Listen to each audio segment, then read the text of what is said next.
मैं हूँ दुआ कंवर। अपना पसंदीदा शो देखने के लिए हमारा YouTube चैनल सब्सक्राइब करें और बर वक्त मालूमात के लिए बेल आइकन प्रेस करें।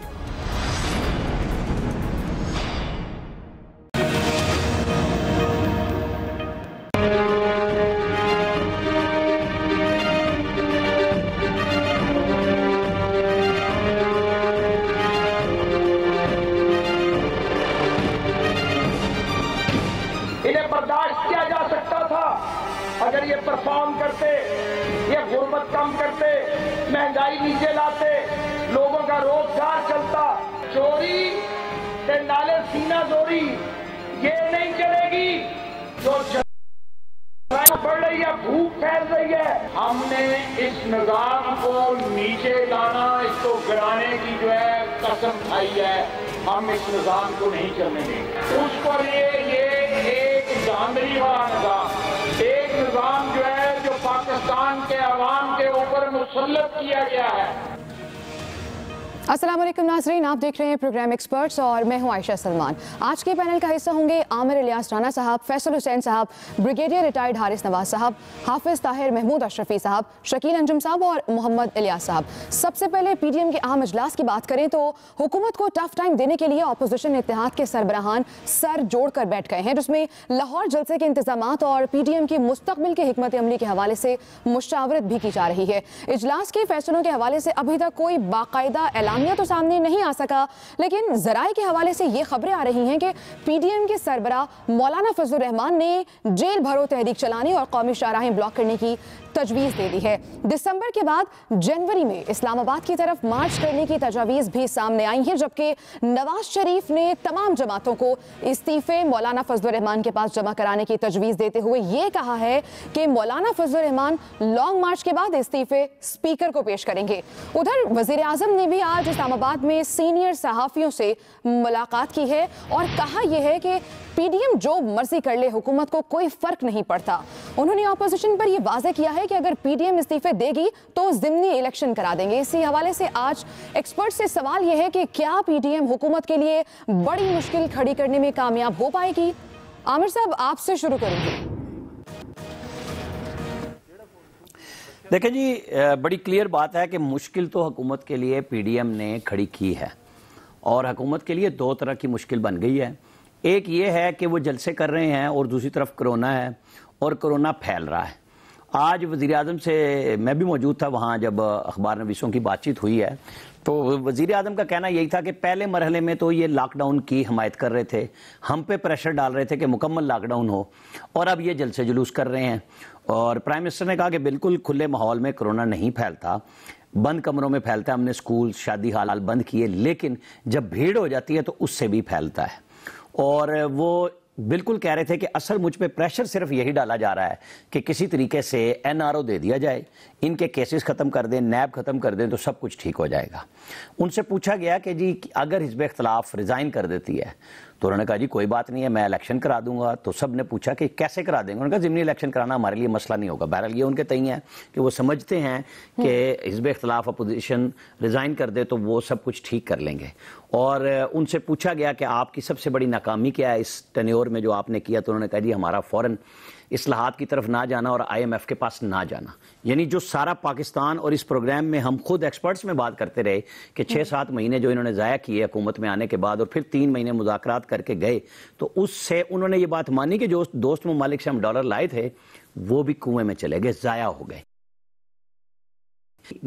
कमी की वजह से है, ये मेरा तज्जिया है। जो प्राइम मिनिस्टर ने मानी बात कि जाहिर है कि हाँ वो नहीं, और उन्होंने ये तो नहीं कहा कि चूंकि वो कह चुके हुए थे IMF के पास जाऊंगा तो खुदकुशी हो जाएगी, मैं खुदकुशी कर लूंगा। बेहतर है, जाहिर है कि उनका अपना एक बयानिया उनके लिए हर चीज़ में रुकावट बना रहा। तो वो डिटेल से उन्होंने सारी चीज़ें बताई कि अब हम डैम बना रहे हैं जो 50 साल में नहीं बन सके थे, सर्कुलर डेट का हमें पता नहीं था, वो पार्क किया हुआ था पिछली हुकूमतों ने साइड पे। अब IMF ने शर्त लगाई हुई है, जो सबसे बड़ी वो कह रहे हैं प्रोग्राम में हर्डल है, वो ये है कि इस वक्त आप एनर्जी का रेट बढ़ाएं। वो कहते हैं इस वक्त IPP से 17 रुपये में यूनिट तैयार हो रहा है, हम 14 में बेच रहे हैं। अब हम 3 रुपये यूनिट अगर बढ़ा दें तो सर्कुलर डेट का मसला तो हल हो जाता है, लेकिन लोगों का क्या होगा? जाहिर है आम जो लोग हैं वो बहुत ज़्यादा परेशान हो जाएंगे, ये परेशानी उनके लिए भी है। तो हिज़्ब इख्तिलाफ के साथ उन्होंने, जब हम ये सवाल हुआ कि जी कोई ऐसा है आप समझते हैं कि जिसकी पुष्टपनाही इनको मौजूद है कि अपोजिशन में इतना एतमाद है? तो उन्होंने कहा कि मैं तो एतमाद से तो मैं भी भरपूर हूं, आप मुझे देख लें, मुस्कुरा के उन्होंने कहा। लेकिन उन्होंने कहा कि बहरहाल लोग चाहते हैं कि स्टेटस को कायम रहे और उनकी पुष्टपनाही पे वो लोग और वो ममालिक सब मौजूद हैं जो ये पाकिस्तान को कमज़ोर देखना चाहते हैं। उन्होंने गैर मुल्की अनासिर का कहा कि बाहर से भी कुछ लोग इनके पीछे मौजूद हैं, लेकिन हम इस लड़ाई को लड़ेंगे क्योंकि ये रूल ऑफ लॉ की जंग है। फिर उन्होंने पंजाब को कहा कि असल वहां पे आईजीज भी बदले, ये सवाल के बगैर उन्होंने कहा, क्योंकि उनसे गवर्नमेंट इस्लाहत पे बात की तो उन्होंने कहा आप मुझसे पूछें कि आईजीज क्यों बदले, कि जी पंजाब में एक पार्टी 30 साल हुक्मरान रही और उन्होंने वहां पे ब्यूरोक्रेसी और पुलिस को इतना सियासतज़दा किया कि एसपी उनके ज़िमनी इलेक्शन की मुहिम चलाया करते थे, तो हमें तो वो लड़ाई लड़नी पड़ रही है और हम उसे लड़ेंगे। उनसे कहा गया कि आप बड़े हैं, आपको ही रास्ता निकालना होगा बातचीत का। तो वो कह लेंगे नेशनल डायलॉग की पॉलिसी के लिए मैं तैयार हूं, लेकिन मैं एनआरओ नहीं दूंगा। उन्होंने कोई ऐसा इशारा नहीं दिया कि वो हिज़्ब इख्तिलाफ से बातचीत के लिए कोई कमेटी बना देंगे। बस अच्छा। उनका ये था कि नहीं, चूंकि वो एनआरओ चाहते हैं और वो मैं नहीं दूंगा। ठीक है, ठीक है। ब्रिगेडियर साहब, आपको लग रहा है क्या गवर्नमेंट कामयाब हो जाएगी इस तमाम तर सिचुएशन से निकलने में? देखें, ये एक बहुत ही सीरियस सिचुएशन है और हमें इसको समझने की जरूरत है। पहले से इस बिल्कुल प्राइम मिनिस्टर पाकिस्तान जैसे आमिर साहब ने बात की कॉन्फ्रेंस पे कि कुछ ममालिक पाकिस्तान को इकोनॉमिकली प्रॉस्पर होता नहीं देखना चाहते, क्योंकि हम एक न्यूक्लियर मुल्क हैं, हम इस्लामिक मुल्क हैं। अगर हम इकोनॉमिक तरक्की करेंगे तो दुनिया की आंखों में आंखें डाल के अपने मुल्की मफादात में फैसले करेंगे और IMF वर्ल्ड बैंक के चुंगल से निकल जाएंगे, जो नहीं चाहते। ये बेसिक डिजाइन है। जाहिर है कि ऑपोजिशन को बहुत बड़ी कहीं ना कहीं से सपोर्ट जरूर है जो जिसकी वजह से ऐसे आ रही है। लेकिन एक बात है, क्या ऑपोजिशन का इस वक्त जो नैरेटिव है ये जस्टिफाइड है? आप ये दोनों जमातें थी, बल्कि 11 जमातें अगर कहते हैं हम जमहूरी पार्टी है, democratic party, is a democratic वे कि आप असम्बली में ना आए, आप बैठ के बाहर शोर गुलगुल करें और उसके बाद आप जलसे करें, जेल घोड़ा तारीख। मौलाना फजलुर रहमान की क्या हैसियत है? मतलब जो बंदा अभी इस वक्त जिसकी उनकी ना वो सेनेट में है ना नेशनल असम्बली में है, जरा आगे लगे हुए हैं क्योंकि वो पावर हंगरी हैं, पावर उनको मिल नहीं रही है, जिसकी वजह से ये सारे इंतशार उन्होंने फैलाया हुआ है। आई थिंक गवर्नमेंट को इस चीज का भी ख्याल रखना चाहिए। लेकिन जो आमिर साहब की बात है, मैं उससे मुत्तफिक हूँ। गवर्नमेंट को निगोशिएट टीम बनानी चाहिए और बहुत अच्छे स्किल्ड वाले बनाने चाहिए जो समझते हैं कि बातचीत कैसे की जाती है, और they must go an approach to opposition, ताकि दोनों चीजें चले। आपने एरोनो नहीं करना, ठीक है, लेकिन बाकी डायलॉग तो आप कम कम करें और टीम बनाए। आप tell the people of Pakistan, देखिए हमने टीम बनाई है और अपोजिशन डायलॉग नहीं कर रही है, they want head on clash. ये चीजें उनको बताने की जरूरत है। साथ ही साथ जो ये एनआरओ है वो चलता रहेगा। ये प्रेशर बेसिकली इसी वजह से है कि 2 महीने के अंदर इनके सब केसेस फाइनलाइज हो जाएंगे और ये उनको कोशिश करनी है कि ये ना हो, गवर्नमेंट बैकफुट पर आ जाए। एस्टेब्लिशमेंट को भी प्रेशर में डालना चाहते हैं और फिर कराची जो बार बार इस्लामाबाद का थ्रेट कर रहे हैं, इस्लामाबाद आएंगे, 15 जनवरी तक हुकूमत चली जाएगी सिर्फ ताकि उनके लोग उनके साथ लगे रहें। उनको उम्मीद है कि ये yes they are coming in power. These are the factor जिसकी वजह कर रहे हैं। बट ओवरऑल पाकिस्तान के लिए ये बड़ी खतरनाक सिचुएशन है। ठीक है फैसल साहब, जिस तरह से बात की जा रही है, इस्तीफों की बात हो रही है और कहा जा रहा है कि लॉन्ग मार्च की तरफ भी हम जा सकते हैं, तो आपको लग रहा है पीडीएम ये तमाम तर सिचुएशन में गवर्नमेंट पर उस तरह से प्रेशर बिल्ड कर पाएगी? फैसल साहब,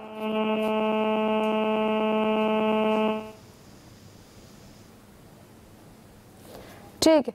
ताहिर अशरफी साहब, आप कहिएगा कि आपको लग रहा है कि जिस तरह इस्तीफों की बात हो रही है और लॉन्ग मार्च का जिक्र हो रहा है, गवर्नमेंट पर उस तरह से प्रेशर बिल्ड कर पा रही है पीडीएम? बिस्मिल्लाहिर्रहमानिर्रहीम, नहमदुहु व नुसल्ली व नुसल्लिमु अला रसूलिहिल करीम। गुजारिश ये है जी कि इसमें बड़ी क्लियर बात है और कि अगर प्रेशर होता गवर्नमेंट के ऊपर तो आज जो कुछ प्राइम मिनिस्टर ने भी सहाफियों से बात की है, बाकी भी की है, गवर्नमेंट कभी भी ये नहीं कहती कि हमने मुज़ाकरात नहीं करने हैं, लेकिन वो कहते हैं कि हमने एहतसाब के ऊपर बात नहीं करनी, बाकी आए, बाकी उसके ऊपर बात करें। अभी तो प्राइम मिनिस्टर ने सेनेट के इलेक्शन का कहा, इंतखाबी इस्लाहात का कहा, तो अगर तो इस पे बात करनी है तो इस पे तो आज भी गवर्नमेंट बात करने को तैयार है, बैठने को तैयार है। प्रेशर जिस शख्स का नाम इमरान खान है वो प्रेशर नहीं लेता, ये मैंने उनके चेहरे पे देखा नहीं है कि कोई परेशानी आए। लेकिन अजीबोगरीब चीजें हैं जो हो रही हैं। मैं समझता हूँ सबसे पहले जरूरी है कि ये जो लफ्जी जंग है इसमें अदब और एहतराम सबके लिए, मैं ये हुकूमत की तरफ से नहीं कह रहा, अपोजिशन की तरफ से, ऐसे ऐसे जुमले बोले जा रहे हैं टीवी के ऊपर के जो मैंने तो अपनी 35 साल इस सियासी जिंदगी में नहीं सुने थे कभी। अपने शदीद मुखालफीन से भी एक दूसरे के लिए नहीं सुने थे। ना औरतों की एहतराम रह गया है, ना किसी बड़े का, ना छोटे का।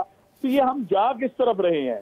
मैं अपने बच्चों के सामने किसी टॉक शो के अंदर अगर जाके बैठता हूं और वहां वो गुफ्तगू हो रही है जो मैं तो समझता हूं सबसे पहले सियासी जमातों के ऊपर जिम्मेदारी है, मजहबी जमातों पे जिम्मेदारी है कि वो अल्फाज के चुनाव के मामले में जो अपने लोग टीवी पे भेजते हैं उनको कहें कि ख्याल करें, और ताकि ये फिजा बेहतर हो। इस तरह क्या आप जत्थों से, मैं जब इमरान खान साहब धरना लेकर आए थे, तारुल कादरी साहब आए थे, मैंने उस वक्त भी ये कहा था कि जत्थों से और इससे हुकूमतें नहीं जाती। आज भी वही बात है। बैठिए, आपने क्या करना है? कल भी तो आपने मुज़ाकरात करने हैं ना। और कैसे मुमकिन है कि जब कल आप कहेंगे नहीं, आपकी मंतक बड़ी अजीब है कि हम मुज़ाकरात तो फौज से करेंगे, इमरान खान ना हो। भाई इमरान खान इस मुल्क की हकीकत है, उसकी यहाँ पार्टी है, उन्होंने वोट लिए हैं, वो इस मुल्क के अंदर जो है मौजूद हैं, उनके बगैर आप किससे बात कर लेंगे और कैसे बात कर लेंगे, कैसे बात हो जाएगी? तो आपको बात तो इमरान खान उस बातचीत में होगा तो बातचीत होगी ना। इमरान खान के बगैर बातचीत नहीं हो सकती है। अगर आपका तो एक तरफ आप जमहूरी बात करते हैं, दूसरी तरफ आप कहते हैं कि जी फौज हमारी बात करवाए। भाई आप बैठे, स्पीकर ने आपको बुलाया, आप नहीं आए, चेयरमैन सेनेट कोशिश कर रहे हैं, प्रेसिडेंट के लेवल पे कोशिश होनी चाहिए, कोशिशें होनी चाहिए। बदकिस्मती है हमारे मुल्क में, अब वो बड़े रहे नहीं ना। आज को यहाँ नवाबुद्दीन नसरुल्लाह खान है, ना मुफ्ती महमूद है, ना मौलाना समीउल हक हैं। आपको याद होगा कि जब नवाज शरीफ साहब का और गुलाम इसाक खान, तो उस वक्त एक किरदार थोड़ा सा मौलाना समीउल हक साहब ने अदा करने की कोशिश की थी। हमारे पास वो अब क़यादत रही नहीं, और अगर कोई है तो टीवी पे बैठ के जो बदजुबानी होती है उसका शिकार हो गए हैं हम सब। तो बहरहाल मैं समझता हूँ हिज़्ब इख्तिलाफ का काम है प्रेशर डालना, हुकूमत का काम है उस प्रेशर को बर्दाश्त करना, और उस प्रेशर के साथ साथ थोड़े दिल बड़े करने की जरूरत है।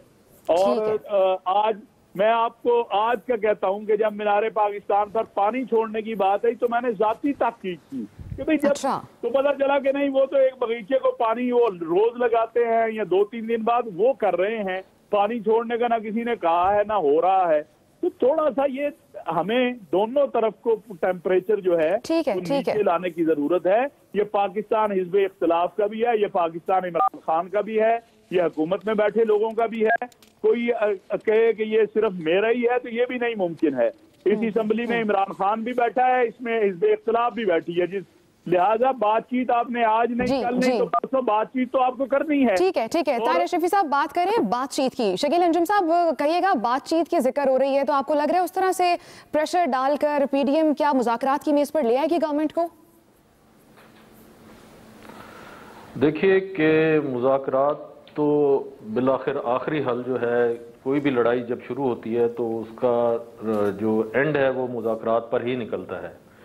लेकिन जिम्मेदारी हुकूमत की है, क्योंकि हुकूमत ही सबसे बड़ी स्टेक होल्डर है इस वक्त। कि अपोजिशन तो वैसे ही अदालतों में अपने मुकदमात भुगत रही है, उसके बाद नैब से जान छुट्टी है तो एंटी करप्शन आ गई है, एंटी करप्शन से जान छुटती है तो पंजाब पुलिस आ जाती है। तो वो तो अपने जो उनके ऊपर गुजरनी है वो गुजरती जा रही है, हुकूमत कर रही है। लेकिन सबसे बड़ी जिम्मेदारी जो है वो हुकूमत की है इस वक्त, और होती भी हुकूमत की है। आप देखें जब माजी में इमरान खान साहब ने धरना दिया था तो हुकूमत के जो नुमाइंदे थे उन्होंने ही मुज़ाकरात की पेशकश की थी, और फिर मुज़ाकरात जहाँ पर हुए वो आपको पता भी है, जनरल राही शरीफ के पास जाकर मुज़ाकरात हुए। तो इस वक्त भी किसी नेशनल डायलॉग की ज़रूरत है। मियाँ शहबाज शरीफ भी बात कर चुके हैं और इसको फौरी तौर पर हुकूमत को चाहिए। लेकिन आप जब देखते हैं हम हुकूमती तर्जमानों की ज़बान और जुमले, तो अगर कहीं कोई बात बन भी रही होती है तो वो बिगड़ जाती है। तो इससे तो यही लगता है शायद जो हुकूमत के अंदर बैठे हुए लोग हैं वो नहीं चाहते कि किसी किस्म के कोई मुज़ाकरात हों, कोई दरमियान की राह निकले और इस मामले को किसी न किसी तरीके से हल किया जाए। जहाँ तक बात है पीडीएम की, तो पीडीएम भी जाहिर सी बात है कि मुश्किल का शिकार है, और लाहौर का जलसा जो है वो बड़ा अहमियत का हामिल है। और इस जलसे में जो मियाँ नवाज शरीफ का खिताब होगा वो बड़ा जो है बहुत ज़्यादा अहमियत का हामिल खिताब होगा। देखें कि जिस तरीके से अचानक गुजरांवाला के जलसे में उन्होंने सख्त ज़बान इस्तेमाल की थी और सख्त तकरीर की थी कि उनके जो पार्टी के बड़े रहनुमा थे वो भी हैरान रह गए थे। तो तवक्को यही की जा रही है कि इस मरतबा भी नवाज शरीफ कोई नया इंकशाफ करेंगे और कोई नई डिमांड्स करेंगे। जिस तरीके से वो पहले कह चुके हैं कि उनकी लड़ाई इमरान खान से नहीं है, किसी और से है। तो इसलिए ये जलसा, इसका क्राउड और इसके अंदर जो तकारीर होंगी वो अगली राह मुतय्यन करेंगी कि क्या आया ये अब मुज़ाकरात की जानिब जाएंगे या फिर लड़ाई जो है वो आखिरी मरहले में शामिल हो जाएगी। क्योंकि अपोजिशन को भी अब जाहिर है, जो मेरी इतलात है उसके मुताबिक जो लॉन्ग मार्च है वो जनवरी के पहले हफ्ते या मिड ऑफ जनवरी में प्लान किया जा रहा है कि उसको किस तरीके उसको किया जाए और पूरे पाकिस्तान से लोगों को इकट्ठा किया जाए और फिर जो है इस्लामाबाद की तरफ पेशकदमी की जाए। अगर तो ये इस्लामाबाद की तरफ चल पड़ते हैं तो फिर हुकूमत और मुश्किल का शिकार हो जाएगी और वहाँ पर लोगों को संभालना हुकूमत के बस की बात नहीं है। आपने देखा कि पिछले दिनों जो मौलाना खादिम रिजवी चंद हज़ार लोगों के हजूम लेकर आए तो उसको संभालना मुश्किल हो गया था हुकूमत के लिए। तो इसलिए हुकूमत की ये जिम्मेदारी बनती है कि वो कोई ना कोई राह निकाले और मुज़ाकरात के लिए दोनों फरीकैन बैठें। और जो तीसरा फरीकैन है, तीनों स्टेक होल्डर हैं पाकिस्तान के, तीनों को चाहिए कि सोचें कि इस मुल्क को जो इस वक्त सबसे ज्यादा मसला है मईशत का, मुआशी बहरान से किस तरह निकालना है, कोरोना की वबा है उसके लिए क्या करना है, लेकिन इस तरफ कोई सोच नहीं रहा। और जिस तरीके से पीडीएम ने आज ऐलान किया है तो वो कोशिश करेगी कि अपने कारकुनान को इंटैक्ट रखे। उसके लिए अब मोहतरमा बेनजीर भुट्टो ठीक है शकील साहब, आपका पॉइंट आ गया। इलियास साहब, आप कहिएगा कि आपको लग रहा है कि गवर्नमेंट उस तरह से वो प्रेशर ले रही है क्योंकि इमरान खान साहब कह रहे हैं कि हुकूमत को इससे कोई फर्क नहीं पड़ता, या कोई हल की तरफ जाएंगे? इस वक्त जो गवर्नमेंट जो कह रही है कि हजी कोई हम पर कोई प्रेशर नहीं, कोई इसका मसला नहीं है, तो गवर्नमेंट ने जो पुराने जलसे देखे उसका उनको कोई इम्पैक्ट नहीं आया। तो अब जो सूरत हाल है कि लाहौर का जलसा ये बड़ी अहमियत का हामिल है। लाहौर के जलसे में वो चाह रही मुस्लिम लीग नून क्योंकि मेज़बान है, इधर चाह रही है कि तमाम लोगों को बुलाया जाए क्योंकि पंजाब भर से लोग आएंगे, उनके कारकुनान, रश होगा, दूसरी पार्टियां भी आएंगी, तो इसलिए लाहौर में जितना जलसा ज़्यादा बड़ा करेंगे और फिर इधर ज़्यादा अहम ऐलानात किए जाएंगे। अलबत्ता देख लें, आपने मरीम नवाज साहिबा ने भी कहा कि यहाँ आर या पार जो लफ्ज़ इस्तेमाल किए जा रहे हैं इससे कुछ नहीं, ना अपोजिशन को फ़र्क पड़ रहा है ना गवर्नमेंट पर प्रेशर पड़ रहा है। असल जो मसला पड़ेगा मुल्क की इकॉनमी पर पड़ेगा। देखें, बाहर से इन्वेस्टर नहीं आएगा, स्टॉक मार्केटें आपकी बैठती जाएंगी, आपसे कोई ट्रेड नहीं करेगा, एक्सपोर्ट आपकी पैसे ही पहले कम हुई कोरोना की सूरत हाल की वजह से। इन तमाम सूरत हाल में जो है कि आम आदमी को जो नुकसान होगा, आप देख लें IMF का प्रेशर है अलहदा, जो मज़ीद कंडीशनलिटीज़ हैं कि बिजली महंगी करो, टैक्स रजीम बढ़ाओ, ये तमाम जो प्रेशर है इसमें गवर्नमेंट को जो फेस करना पड़ रहा है। तो गवर्नमेंट को ये पॉलिटिकल जो ये जो कर रहे हैं कि जो जंग जारी है इसके इम्पैक्ट आपकी इकॉनमी पर भी पड़ रहे हैं बुरी तरह, आपकी GDP की ग्रोथ नहीं हो रही। ये तमाम जो सूरत हाल है इससे जो है कि महंगाई और गुर्बत और बढ़ेगी। ये जंग जब तो जारी रहेगी, इस जंग में ना ये हारेंगे ना वो हारेंगे। इनको चाहिए कोई दरमियाना रास्ता निकालें जिसमें लोगों का भी फायदा हो, टेबल पर आए। लेकिन अभी टेबल पर आते हुए कोई नहीं दिखाई देते, लाहौर के जलसे तक ये आपस में लड़ते रहेंगे। फैसल साहब, देखिए, इसमें ये जो मुज़ाकरात की बात हो रही है तो अब सवाल ये पैदा होता है कि मुज़ाकरात कौन करेगा और किससे करेगा, उस मुज़ाकरात का जो है वो एजेंडा क्या होगा। मतलब मौजूदा जो अपोजिशन है वो तो हुकूमत को जो है वो तो मानती नहीं, वो तो कहती है ये कठपुतली हुकूमत है, इनको चलाने वाले कोई और लोग हैं, तो ये मुज़ाकरात जो होंगे वो किससे होंगे। अच्छा, फिर मुज़ाकरात का जो है वो एजेंडा क्या होगा कि हुकूमत की अपोजिशन के एजेंडे में तो महंगाई शामिल ही नहीं है, हुकूमत के अपोजिशन के एजेंडे में तो बेरोजगारी जो आम आदमी के मसाइल है वो तो शामिल ही नहीं है। अपोजिशन का तो एक निकाती एजेंडा है कि इस हुकूमत को खत्म करो और हमें हुकूमत के अंदर जो हमारे हवाले जो है हुकूमत कर दो। अच्छा, अगर आप हुकूमत को गिराना चाहते हैं तो इस बहुत आसान नुस्खा है, 24 घंटे की हुकूमत अंदर जो है इस हुकूमत का जो है खात्मा हो सकता है। आप तमाम लोग जो है रिजाइन दे दें क्योंकि इनकी अपोजिशन की तादाद बहुत ज्यादा है। बाद में जब इमरान खान साहब ने रिजाइन दिए थे उनकी तादाद इतनी ज्यादा नहीं थी, लेकिन उस वक्त की हुकूमत के लिए मुश्किलात पैदा हो गई थी। लेकिन मौजूदा अपोजिशन की तो बहुत ज्यादा तादाद है। आप रिजाइन दे दें तो कल हुकूमत बिल्कुल ही खत्म हो जाएगी, फिर तो मुल्क जो है दोबारा नए इंतखाबात की तरफ चला जाएगा।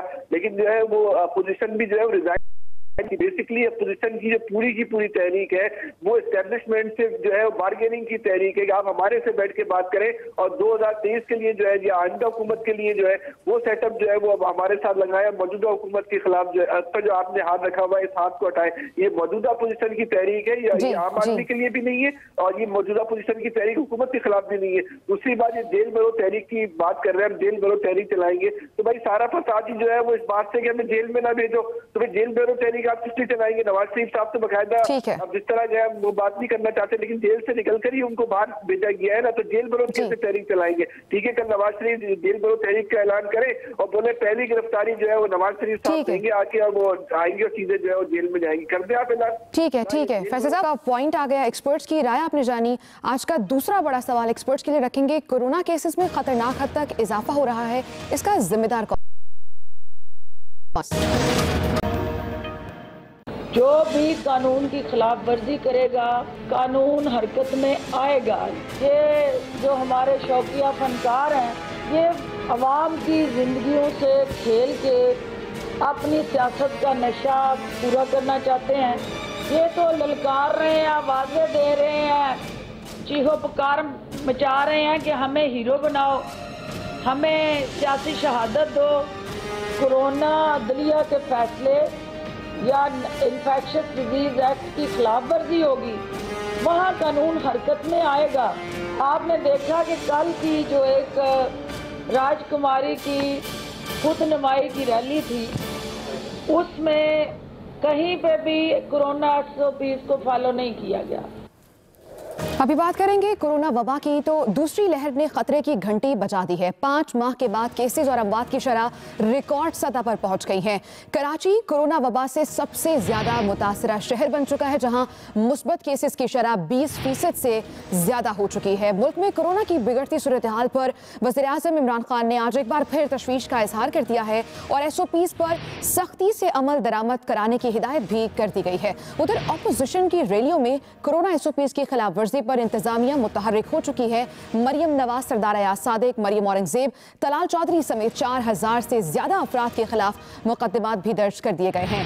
उधर एपेक्स कमेटी ने भी SOPs पर अमल दरामद न किए जाने पर तशवीश का इजहार कर दिया है और सिविल और अस्करी क़यादत ने कोरोना से निमटने के लिए मुश्तरका काविशें जारी रखने का अज़्म भी दोहरा दिया है। सवाल यह है कि कोरोना केसेस में खतरनाक हद तक इजाफा तो हो रहा है, जिम्मेदार कौन है?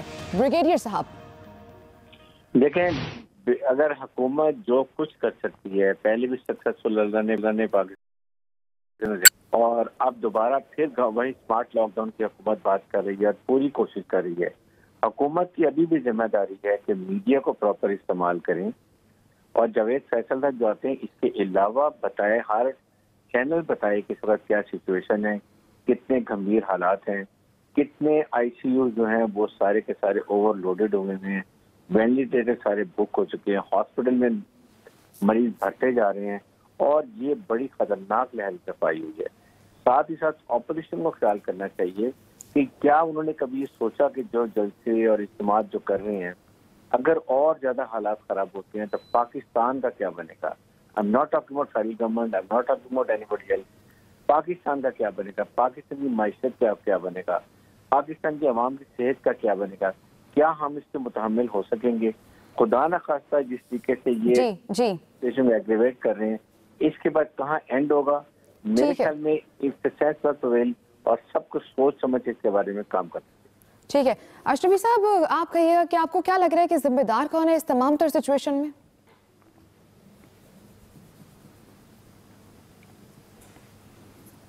हेलो जी ताहिर अशरफी साहब, बात यह है जी कि मैं तो खुद चूंकि शिकार रहा हूँ, इसलिए मैं तो बार बार यही अपील सबसे करता हूँ, हुकूमत से भी, अपोजिशन से भी, मजहबी सियासी जमातों से। अब हम कह ही सकते हैं ना, लेकिन माननी यहाँ किसी ने नहीं है। लोग मर रहे हैं रोज, जिनके घरों में लाशें आती हैं उनसे जाके पूछे ना कि क्या क्या हो रहा है। जिनके बच्चे बीमार हो रहे हैं उनसे पूछे जो इस वबा का निशाना बन रहे हैं ना।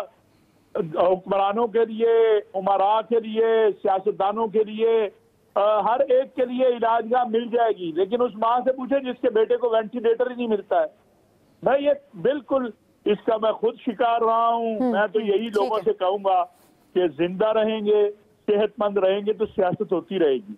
और अगर खुदा न खास्ता सब ये बता रहे हैं कि इसके असरात तो कई माह तक आप मैं खुद, मुझे अल्हम्दुलिल्लाह आज 1.5 माह हो गया है, इसके 1 माह हो गया इससे निकले हुए, लेकिन आज भी मैं उस तरह उस सेहत में वापस नहीं आया जो इससे पहले की। ठीक है। शेख रशीद साहब कहते हैं उन्हें 4-5 माह हो गए हैं। वो जिससे भी हम बात करते हैं तो रहम करना चाहिए, ये जिद तो नहीं है ना, उसके असरात आप में मौजूद रहते हैं, आप ये कहना चाह रहे हैं। आमिर इलियास राणा साहब, आप क्या कहेंगे? आपको लग रहा है कि जिस तरह से पहली लहर से निपटा गया, कुछ खामियां हैं दूसरी लहर से उस तरह से नहीं निपटा जा रहा?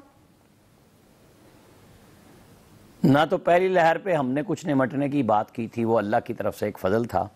जो टेम्परेचर और एटमॉस्फेयर था वो हमारे पड़ोस में भी था, दुनिया में भी था, लेकिन यहाँ बचत हो गई।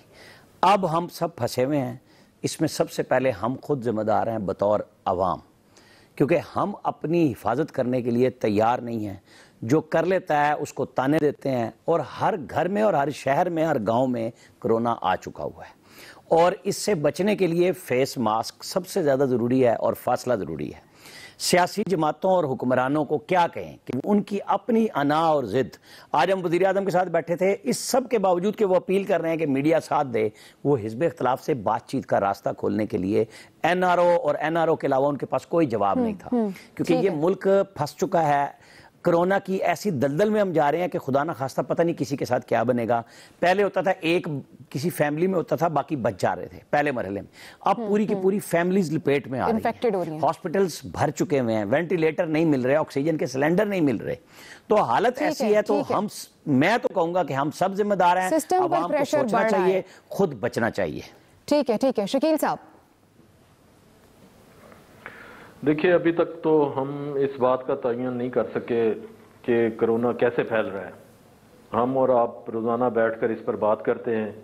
अपोजिशन ये कहती है कि हुकूमती पॉलिसी की वजह से फैल रहा है, और हुकूमती जो तर्जमान है समेत वज़ीर आज़म, वो ये कहते हैं कि अपोजिशन के जो जलसे और जुलूस हैं उनकी वजह से कोरोना फैल रहा है। दूसरी जानिब अगर हुकूमत की आप संजीदगी देखें तो संजीदगी का ये आलम है कि रोज़ाना सिवाय बयानबाजी के प्रैक्टिकली आप बताएं कि हुकूमत ने कोरोना की रोकथाम के लिए क्या किया है, और जो इसका वाहिद हल है वो है वैक्सीन के लिए हुकूमत ने क्या किया है। यहाँ पर हमारे क्या इदारे मौजूद नहीं है जो इस किस्म की वैक्सीन बनाने के लिए तजर्बात करें और लोगों के लिए वैक्सीन बनाएं। अब आप देख लें, हमसाया मुल्क इंडिया है, रोज़ाना वज़ीर आज़म साहब कंपैरिजन करते थे कि इंडिया में इतना फैल गया है, पाकिस्तान में इतना है। तो आज उनके सेक्रेटरी सेहत का बयान आ गया कि वो 6 जो वैक्सीन है वो ट्रायल के लिए मार्केट में आ गई हैं। इसी तरह बरतानिया में वैक्सीन आ गई है, लेकिन हम जो है सिवाय बयानबाजी के और कुछ नहीं कर रहे, और आवाम को उसके हाल पे छोड़ दिया है। और अगर यही सूरत हाल रही तो आप फिर देखेंगे कि अस्पतालों में ना जगह मिलेगी, और लोग जो है वो अस्पतालों के बाहर आपको मरते हुए मिलेंगे। फैसल साहब, देखिए, इस वक्त हम वैक्सीन के जो है वो 3rd ट्रायल में दाखिल हो चुके हैं। अगर 3rd ट्रायल में जो है ना सेफ्टी का इशू नहीं होता, एफिशिएंसी जो है ना वो चेक की जा रही होती है। अच्छा, जो कोरोना है, कोरोना ने हमको ये बात सिखा दी है, कोरोना की वजह से वो माशरे के कौन कौन से तबके होते हैं जिनकी जिंदगियों को खतरा होता है। एक तो बड़ी उम्र के लोग होते हैं, एक थोड़े हेल्दी लोग होते हैं, हेल्दी मतलब मोटे लोग होते हैं, हाइपरटेंशन के मरीज जो होते हैं, डायबिटिक के मरीज होते हैं। तो ये कि ये जो ट्रायल कर रहे हैं, तो जो लोग खतरे की जद में उनको ये ट्रायल हम उनके ऊपर करना शुरू कर दें, क्योंकि इससे सेफ्टी का इशू नहीं है। ये थर्ड स्टेप में एफिशिएंसी का इशू है। एफिशिएंसी चेक हो रही है, वो भी एफिशिएंसी भी जो है वो बहुत अच्छे उसके रिजल्ट आ रहे हैं। तो वो अगर लोग इसके लिए राजी ना हो तो बाई फोर्स उसको जो है उन पे हम ट्रायल करें, और तो अब इससे जो है बहुत अच्छी तरीके से जो है हम नतीजा हासिल कर सकते हैं कि जो लोग अभी कोरोना के शिकार नहीं हुए और उनकी जिंदगियों को होने की सूरत में खतरा हो सकता है, उनको जो है हम कोरोना से जो है इस तरीके से जो है एक नई हिकमत अमली के तहत जो है उनको बचा सकते हैं। बाकी लोग कोरोना से जो मर रहे हैं वो अपनी जगह, ये जो ठीक है। इलियास साहब, आपको लग रहा है क्या हमें इस सिचुएशन में सख्त इक़दाम उठाने की जरूरत है? अब बिल्कुल, जो SOPs जो गवर्नमेंट ने बनाए थे उस पर अमल दरामद करना चाहिए था। हमें जो 1 महीना 2 महीना पहले जो इंडिकेट किया जा रहा था कि दूसरी लहर आ रही है, उस पर तवज्जो देनी चाहिए। अगर नहीं दी, उन्होंने स्कूल भी खुले रखे, मार्केटें भी खुली रखी। इससे देख लें 1 से 20 साल की उम्र तक के 12 से 14 हज़ार बच्चे इन्फेक्ट हुए। तो इस जो सूरत हाल है, इसमें हम सबको अपनी रिस्पॉन्सिबिलिटी का मुजाहरा करना पड़ेगा। SOPs वगैरह का अपनी हिफाजत खुद करनी पड़ेगी। गवर्नमेंट तो सर बताती है या फिर जो एक्शन लिए जाएं, अब जो ले रहे हैं सख्त एक्शन जो ले रहे हैं इस हफ्ते में, इससे पहले लेने चाहिए थे। तमाम सूरत हाल को कंट्रोल करते, मार्केटों को, SOPs को फासले रखते और मास्क ज़बरदस्ती पहनाते, नो मास्क की पॉलिसी को अपनाते कि उसके सर्विस नहीं देंगे, तो ये पहले अगर कर दिए जाते 1-2 महीने पहले तो बेहतर हालात होते, इतना कोरोना ना फैलता। इसके लिए हमें आप खुद अपनी रिस्पॉन्सिबिलिटी दिखानी पड़ेगी, हर शहरी को इसको एजुकेट करने की ज़रूरत है। ज़ाहिर है गवर्नमेंट को चाहिए कि मज़ीद अच्छे तरीके से करे, मीडिया तो कर रहा है। ठीक है लिया साहब, इसकी राय आपने जानी कोरोना की मौजूदा सूरत हाल पर। अभी एक ब्रेक लेंगे और ब्रेक के बाद तीसरा बड़ा सवाल एक्सपर्ट्स के लिए होगा, क्या पाकिस्तान हिंदुत्व के शिकार सिखों की मदद कर पाएगा? ब्रेक के बाद। भारत में अक़लियतों के खिलाफ मोदी सरकार के वार जारी है। तासुब पसंद मोदी सरकार ने मुसलमानों के बाद अब सिखों का भी मुआशी कत्ल शुरू कर दिया है। उसके बाइस दुनिया भर के सिख मोदी सरकार के खिलाफ सरापा एहतजाज हैं और मुआशी पॉलिसियों को शदीद तनकीद का निशाना बनाया जा रहा है। सिखों के हुकूक की जद्दोजहद करने वाली तंजीम वॉइस ऑफ फ्रीडम ने पाकिस्तान से मदद मांगते हुए अक़वाम मुत्तहिदा में उनके हक में आवाज़ उठाने की अपील कर दी है। यहाँ सवाल यह है, क्या पाकिस्तान हिंदुत्व के शिकार सिखों की मदद कर पाएगा? ब्रिगेडियर रिटायर्ड हारिस नवाज साहब। देखिए, सबसे बड़ी बात है कि अगर उन्होंने जिस तरीके से उन्होंने पाकिस्तान से रिक्वेस्ट की है कि हमें मॉरल डिप्लोमेटिक सपोर्ट करें, अगर इंडिया बलोचिस्तान में खुल्ला उनके वज़रा, prime minister, security adviser, defence minister कह सकते हैं कि हम बलोचिस्तान में सेपरेट मूवमेंट को सपोर्ट करेंगे, इसको अलहदा करेंगे, मलेशिया फोर्स इकट्ठी कर सकते हैं, टेररिस्ट एक्टिविटीज कर सकते हैं और उसके बाद हाइब्रिड वार का अटैक कर सकते हैं। पाकिस्तान के पास बहुत बड़ी अपॉर्चुनिटी है और मॉरल सपोर्ट करे, आवाज बुलंद करे। हमें हर जगह पॉलिटिक होने की जरूरत नहीं है। We must take this opportunity कि हमें इसके लिए जरूर उनको सपोर्ट करें। आमिर इलियास साहब। देखें, पता नहीं सुबह वजीर खारजा तो इस पे कह रहे थे कि ये उनका अंदरूनी मसला है। अब सिखों की तरफ से अपील भी सामने आ गई और सिख ट्वीट कर रहे हैं कि जिना से हम शर्मिंदा हैं। यानी वो जो पाकिस्तान की तकसीम के वक्त कायद आज़म की बात थी उसको वो अब तस्लीम कर रहे हैं, जो कुछ उनके साथ हिंदुत्व कर रहा है। इसीलिए दो कौमी नज़रिया बना था। बहरहाल पाकिस्तान के पॉलिसी साजों को चाहिए इस सूरत हाल को देखें और जिस तरह कनाडा के वज़ीर आज़म बोले हैं, हमें अपनी तहरीक जो आज़ाद कश्मीर की, मकबूदा कश्मीर की है, जिसको उन्होंने अपने अंदर शामिल कर लिया है, उसकी आवाज़ को भी बनाना चाहिए ताकि जो अभी तक तकसीम हिंदुस्तान जो थी कि पाकिस्तान की तकमील का एजेंडा बाकी है, उसको उठाएं, अपने मसाइल को तेज़ी से हल करवाएं। ताहिर अशरफी साहब, क्या रोल प्ले कर सकता है पाकिस्तान? देखिए, बात यह है, जैसे अभी आमिर इलियास राना साहब ने कहा कि हमें भरपूर दुनिया को बताना चाहिए और हम बता भी रहे हैं हिंदुस्तान के मजालिम का, ये जो कुछ सिखों के साथ हो रहा है इसको भी बताना चाहिए। और हिंदुस्तान जिस तरह आलमी दहशतगर्द तंजीमों को मुनज़्ज़म कर रहा है जो पूरे आलम इस्लाम में और आलमी दुनिया के लिए खतरनाक हैं, उसकी तरफ भी हमें तवज्जो दिलानी चाहिए कि ये नाज़ीज़म की दूसरी यानी कॉपी जो कर रहा है मोदी, इसको हमें दुनिया को बिल्कुल बताना है और हम बता भी रहे हैं। आपने देखा है डोजियर भी गए हैं, प्रेस कॉन्फ्रेंस भी पिछले दिनों की थी और सिखों की ताईद और हिमायत हमें उनके जो जायज हकूक है उनके लिए, जो उनके साथ जुल्म हो रहा है उसके लिए हमें ये आवाज बुलंद करनी है और इंशाअल्लाह हम करेंगे इसके ऊपर। शकील साहब, पाकिस्तान क्या मदद करता है? किसानों का मुआशी कत्ल हो रहा है, पाकिस्तान क्या किरदार अदा कर सकता है? देखिए, उन्होंने पाकिस्तान से कहा है कि हमारी मदद की जाए और हमारी आवाज़ को जो है अक़वाम मुत्तहिदा पर फोरम पर उठाया जाए।